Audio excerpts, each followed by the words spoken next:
नमस्कार, मैं रिंकी वाजपेयी और आप देख रहे हैं एफएससी न्यूज। जी हां, हरियाणा और जम्मू कश्मीर में चल रहे विधानसभा चुनाव के दौरान जिस तरीके का माहौल बना है उसने बीजेपी को दहशत से भर दिया है। और ये दहशत केवल हरियाणा और जम्मू कश्मीर को लेकर नहीं है, असल दहशत तो महाराष्ट्र को लेकर है, क्योंकि जैसे ही दोनों ने राज्यों के नतीजे आएंगे कुछ ही दिनों के बाद महाराष्ट्र में विधानसभा चुनाव का ऐलान होगा। और लोकसभा चुनाव ने महाराष्ट्र में मोदी और बीजेपी दोनों की मिट्टी पलीत कर डाली है। हालांकि तमाम टीवी चैनल काम पर लग चुके हैं और महीनों पहले से सर्वे और पोल में बीजेपी को महाराष्ट्र के नंबर 1 पार्टी बता रहे हैं, लेकिन बीजेपी जानती है। खासकर एकनाथ शिंदे और अजीत पवार को साथ जोड़ने के बाद जिस पैमाने पर विधायकों और नेताओं के टिकट काटने पड़ेंगे उसके बारे में सोच कर पार्टी की झुरझुरी छोटी हुई है। खबर आ रही है कि हरियाणा में बीजेपी की पहली सूची के बाद जिस तरीके से बड़े स्तर पर इस्तीफा हुए हैं उसने मोदी, नड्डा और अमित शाह सबको चिंतित कर दिया है।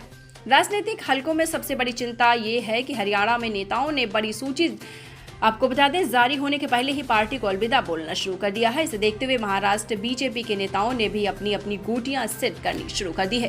कहा जा रहा है कि महाराष्ट्र में सिलसिला और पहले शुरू हो सकता है। देखिए, महाराष्ट्र विधानसभा में कुल सीटों की संख्या 288। बीजेपी ज्यादा से ज्यादा सीटों पर चुनाव लड़ना चाहती है, लेकिन उसके चाहने से कुछ नहीं होने वाला है, क्योंकि एकनाथ शिंदे मुख्यमंत्री और अजीत पवार उप मुख्यमंत्री दोनों ने इसी दिन के लिए अपने अपने नेताओं की पीठ में खंजर भोंका और दोनों ही कम से कम 100 सीटों की मांग कर रहे थे। 100 साझेदारों को ही देगी बीजेपी, तो वो खुद क्या केवल 88 सीटों पर चुनाव लड़ेगी? इसका जवाब है सवाल ही नहीं, और इसलिए एनसीपी और शिवसेना ने उसे सिरदर्द पर रखा है। ऊपर से 83 साल के शरद पवार ने किसी भी सूरत में बीजेपी को सत्ता से बाहर करने की शपथ उठा रखी है। उद्धव ठाकरे शिंदे को बाल ठाकरे का गद्दार बता रहे हैं और अमित शाह को अहमद शाह। अब अब्दाली मुश्किल इतनी ही नहीं है। दोनों बड़े साझेदारों के अलावा महायुति में कुछ छोटे दल भी हैं। ऐसे में बीजेपी के सामने इसके अलावा कोई विकल्प नहीं है। अपनी सीटें कम करे, और जैसे ही अपनी सीटें कम करने की कोशिश करेगी मचेगी भगदड़। हरियाणा में तो ऐसी कोई मजबूरी भी नहीं है, तब भी भूचाल आ जाएगा। तो सबको इंतजार है कि बीजेपी कैसे अपनी सीटों की संख्या को कम नहीं करते हुए सहयोगियों को एडजस्ट करती है।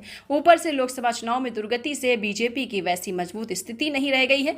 एकनाथ शिंदे की पार्टी और बीजेपी में सीटों के लिहाज से 1920 का फर्क बचा है, और दूसरी तरफ विधानसभा चुनाव में पार्टी के सामने चुनौती है कि जहां वो जीती है और नंबर 2 पर रही है उन सीटों को अपने पास रखे, लेकिन यह संभव से कुछ ही कम है। ऐसे में महायुति की सीट शेयरिंग में बीजेपी 164 सीटों से जितनी नीचे जाएगी उतनी मुश्किलें बढ़ेंगी। बीजेपी के जिन नेताओं को टिकट नहीं मिलेगा उनके सामने 2 ही विकल्प बचेंगे। एक, वो महायुति के कैंडिडेट को बिना नकोर के स्वीकार कर लें और किसी और पार्टी से चुनाव लड़ने। जरा 2019 के चुनाव के हिसाब से इस गणित को समझने की कोशिश करते हैं कि बीजेपी कैसे फंसी हुई है। और बीजेपी ने 2019 के चुनाव में उद्धव ठाकरे की अगुवाई वाली अविभाजित शिवसेना को 124 सीटें दी थी।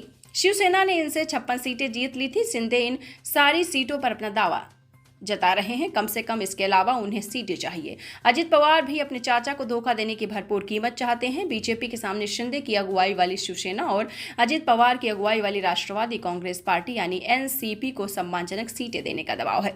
इसके साथ ही छोटे दल जो बीजेपी के सहयोगी रहे हैं उन्हें भी सीटें देनी पड़ेंगी।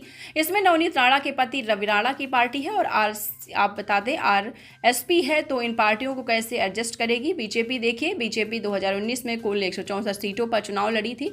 इनमें से 122 सीटों पर पहले और दूसरे नंबर पर थी।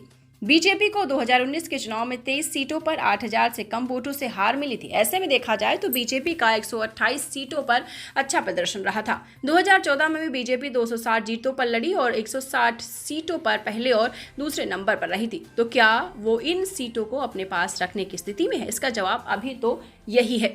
बड़ा मुश्किल है। पार्टी को अंदरूनी जानकारी मिली है कि अगर वो 140 सीटों पर चुनाव लड़ती है तो 20 सीटों पर बगावत और भगदड़ तय है, और अगर 2014 के हिसाब से देखें तो ऐसी स्थिति 42 सीटों पर बनेगी। ऐसे में बीजेपी के सामने कैडर और नेताओं के असंतोष को थामने की बहुत बड़ी चुनौती होगी, और हरियाणा में जो सूरत बन रही है उसे देखते हुए इस चुनौती से निपटने का कोई उपाय नजर नहीं आ रहा है। इस वीडियो में इतना ही। मिलते हैं किसी और वीडियो के साथ। तो दोस्तों, अगर अभी तक आपने हमारे चैनल को सब्सक्राइब नहीं किया तो सब्सक्राइब करें, लाइक करें, शेयर करें। धन्यवाद। रहिए fight against criminal daily newspaper. आज की खबर में बस इतना ही। वीडियो को लाइक करें और चैनल को सब्सक्राइब कर ले, जिससे आने वाली वीडियो की नोटिफिकेशन आपको मिलती रहे।